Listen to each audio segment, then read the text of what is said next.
Hello and welcome to my tutorial. Today we are looking at the free digital drawing app IbisPaint, and I'm going to have a little bit of a demonstration.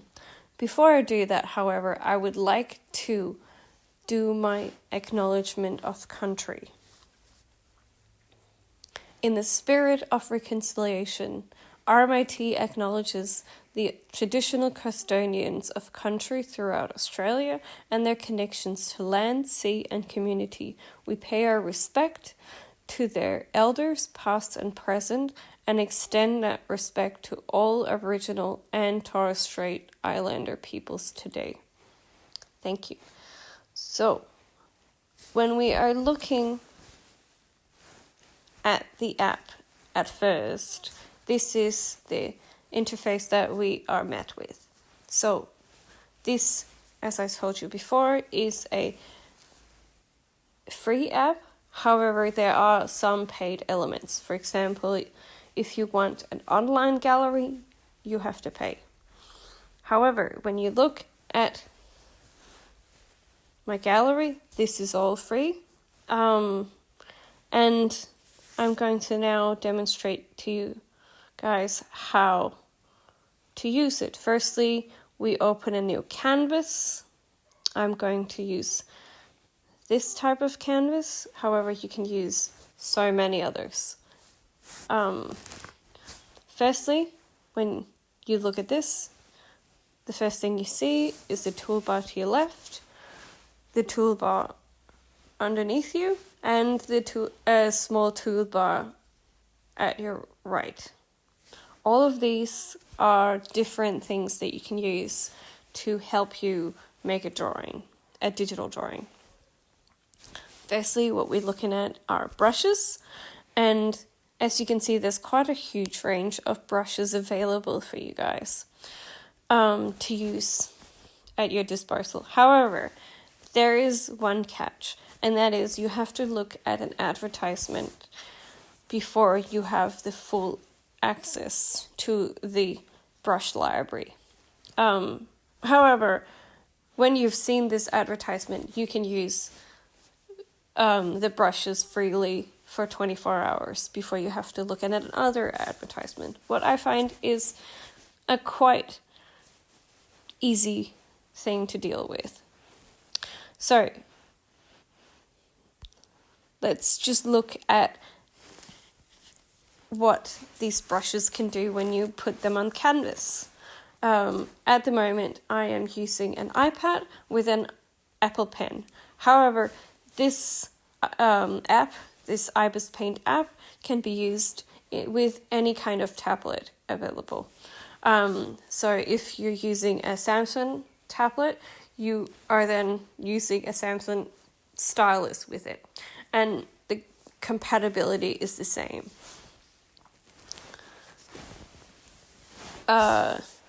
This app allows you to use the pressure sensitivity that is used for your Apple Pencil and styluses. So when you look at this brush, for example, if you press kind of really lightly, you see that the opacity will change depending on how hard you are pressing. There's also another thing that you can tamper with. One thing is the size of your brush. So see, you can change the size from itty bitty small 0.3 pixels all the way up to 260 pixels.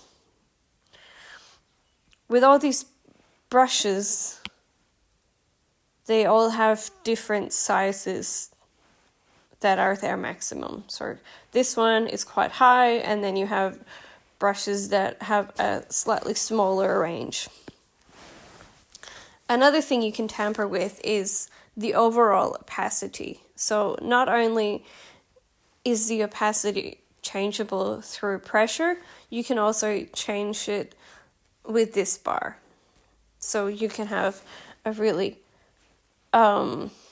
full opacity or like, yeah, full opacity with a maximum of color. So if you look here, I am pressing really hard and it's quite dense color, yeah? And then you can lower the opacity and it becomes slightly lighter. And then you can build it up slowly, yeah? If you are regretting whatever that you put on your canvas, you can do two things. One, you can press this arrow down here to undo whatever it is that you didn't like. You can also, with an iPad, you can also use 2 fingers and tap gently twice, and that undoes it as well. However, if you don't want it undone and just want to erase something slightly, there is an eraser available and the exact same amount of brush differences available as with your regular brush. I'm going to use this soft felt tip pen and see, I can just do this and it's all gone. Another thing I can do, if I go back and do a full color here, is that I can smudge. I can use a smudge tool and then whatever I put on my canvas is smudged. However, so you see, you can sort of play around with it a little bit, yeah?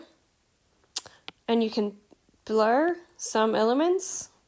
However, the blur tool is quite small, which I find kind of can be a hindrance if you want to do large areas of blurring. There's also a bucket tool where you can fully change the color of an area. But you have to do it like, if you want a specific area colored, you will have to use your brush. So if we're using the dip pen or the felt tip heart, we can go in and mark a specific area. It's important that all entrances are shut before we add the bucket tool to that particular area. There's another thing you can do in terms of transforming your areas. One thing is there's a lasso tool, which has a specific area in mind where you can either make it smaller, or you can rotate it, or you can warp the perspective of it if you wish to do so. And you can kind of warp and move it however you like.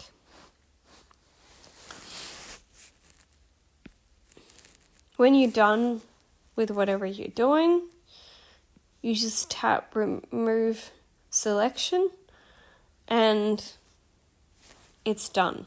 If you did not like whatever it is that you were doing, you can just again tap the undo button and it will go back to however it was before. So looking at this, you can also, there's also a an available there's also, you can use layers. So layers is a stable diet, I'm saying, to any digital drawing tool nowadays. Layering is quite an important tool because it helps you section off different things, and especially if you're coloring, it's quite important and helpful. And with this, there's almost an unlimited amount of layers. I've done 20 to 30 layers and it does just fine with this kind of thing. So when you add another layer, you can just then take your brush and then draw on top of it. And if you don't like it, you can erase that part and only the strokes on your layer is then able to be erased. So whatever is on the next layer or any other layer will not be affected of this. And because this is a great tool for comic makers, it has a preset frame and frame dividing device. So I'm going to demonstrate that really quickly now. So if I'm just going to destroy this layer, right? So first you can add the frame, then you can move your frame however you like, and you can change the thickness. And when you're done with that, you just click that, and now you can then create your dividers. So this is quite an easy way to really quickly create a comic page and your vignettes. With this particular frame layer, you can't change anything on the frame, see? But then you can add another layer, and then you can start creating your image in here. If you want your layer to kind of pop out of your frame, you can then move your layer on top of it, like so. And then it will pop out. Yeah? So these are kind of the different things that you can do with this tool. Once you're done with your drawing, you can go back and add a filter on top of it. If you want to, for example, create some noise, like to make it look like paper kind of thing, or if you want to add a different type of effect on top of it, you can do that here. You can also adjust, if you didn't like your color, you can adjust it, or you can here create a specific blur, however you like. This becomes a tool on it, or it becomes a layer of itself, and then you can move that. So what I usually do is that whatever special effects that I want, either I create it on the particular layer that I want the effects to be on, or I create a layer separate that I can then put on top of the rest. So I can show you here what I've done with some of my previous work. See, if we look at this one, what I've done here is I've added the noise layer on top, and I can just move it however I want. Yeah? As you can see here, another thing you can do is use the ruler section. I'll just go back to our little drawing. See, if I wanted to create a straight line and my straight lines aren't super good, I can just add this ruler tool. And then I can create perfectly symmetrical straight lines. Yeah? And not only can I do that, I can also create a circle if I wanted to. That's completely perfect all the way around, every time. Yeah? Also, if I'm struggling with things like perspective and I'm not sure here, I can then move this around and create my focal point. And then make my lines completely accurate to how I want the house to be. So there's quite a good amount of different tool sets that we can use. And it's constantly putting on top of what we normally do, I guess. So my general thoughts are that this is quite a good tool to use. Thank you.